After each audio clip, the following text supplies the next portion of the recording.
Court to rule on SOCU's application for Brutus bank records. Guyana Times.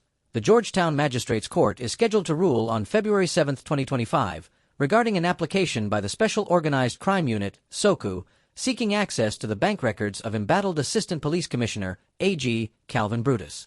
This announcement was made during court proceedings before Chief Magistrate, AG, Faith McGusty. During the session, SOCU's prosecutor, David Brathwaite, also requested access to the bank records of contractor Corwin Nicholson, who has been jointly charged with Brutus in a high-profile financial crime case. This move follows SOCU's efforts to obtain key banking information from Demerara Bank as part of its ongoing investigation.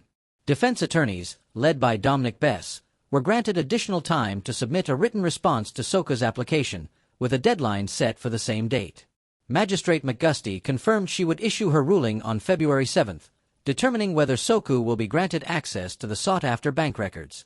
The prosecutor was instructed to provide an index of statements outlining the evidence and charges against Brutus, Nicholson, and other accused parties by that date. The matter involving Brutus and Nicholson has been adjourned to February 7, while Brutus' wife, Adonica Alder, who is also jointly charged, will have her case deferred to February 14, 2025, at 10:30 a.m. A gag order remains in place concerning any legal proceedings related to Alder unless a contrary court order is issued. Brutus has faced mounting legal challenges since his indictment on charges related to financial misconduct and fraud.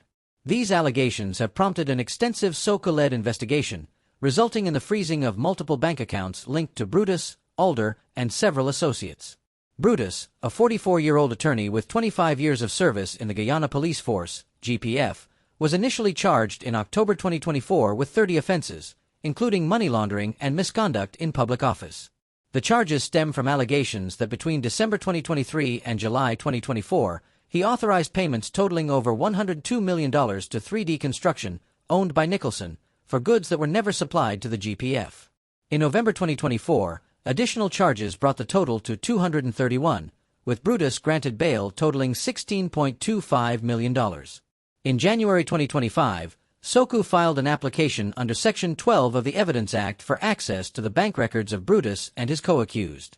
Moreover, Brutus has been accused of attempting to leave Guyana via Brazil, violating a court order prohibiting him from leaving the jurisdiction. His legal team has denied these allegations, asserting he had no intention of fleeing. In a related matter, Brutus has filed a $400 million lawsuit against SOCU and several senior members of the GPF, claiming that the charges against him are baseless and constitute an abuse of power. This case has drawn significant public attention due to the involvement of high-ranking police officials and the substantial sums of money involved. As the situation develops, the court's ruling on February 7 will be crucial in determining the next steps in this high-profile case.